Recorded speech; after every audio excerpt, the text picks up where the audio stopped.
called the Ludendorff Bridge, the official name. It's unofficially known as the Bridge of Remagen. Reason why I came up with it, it's the 70th anniversary of the end of World War II. My brother and I are actually Army veterans, so we're both history buffs. We loved it. We like doing stuff like that. It's a great way to inform the public about history, just bring it to life, so to speak, within Lego, and go from there and see how accurate you can make it. And we love doing it, just figuring out what other things, what works, what trial and error to make it sure it's right. Yeah, and if you want to take us through, kind of some of the parts of the build, maybe your favorite parts and the different sections of it. Sure. This is what's right here is actually supposed to be the city of Remagen, right here. The towers right here. The bridge itself was built during the First World War. It's named after General Ludendorff, Erich Ludendorff, and he wanted to protect the Rhine River, any sort of crossings that would happen between France and Germany. Obviously, this side, well, protecting what was Rhineland during that, so they could get troops across. And then the towers are there so they can defend against any attackers on both sides. So that's what made it interesting. Why would there be towers along a bridge such as this? It was great to do, great to figure it out. Great, the challenge was great. Even though people get frustrated, it's just a matter of just plowing through and figure out what parts you need and make it happen. So.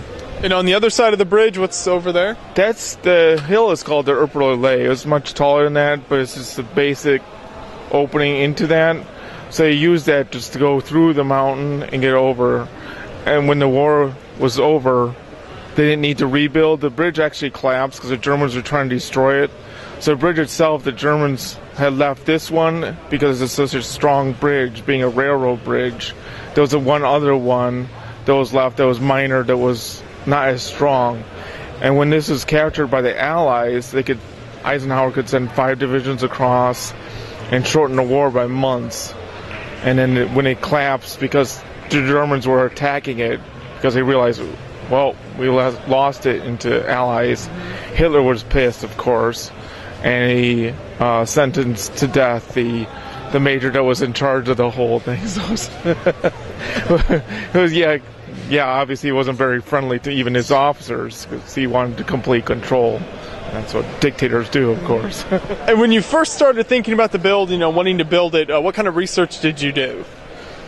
Start with the internet, like a lot of people do, and grab pictures of different vehicles, whether it was the ambulance, whether it was the deuce and a half, the armored supply truck, or even the half track, see what's actually there, not seeing how people came across what they saw and figure out their problems they came across as well, because obviously you need their certain parts for certain aspects of the build. Mm-hmm. How did the bridge build go for you? It's a pretty cool design you've got going on there. Was that tough to do? Good teamwork, guys. It was good to figure out what was actually needed. The catwalk was interesting. We had to remember a lot of things, keep referring to the pictures we pulled off the internet and making sure we had the accurate pictures. So it was quite interesting seeing what was old, what's new. As you can see on the bottom down there, there's only the towers are left down there. So this side actually has a museum nowadays. On the Remagen side, the western half, and then the eastern half has a art exposition about what war actually does to the population, not just the combatants themselves.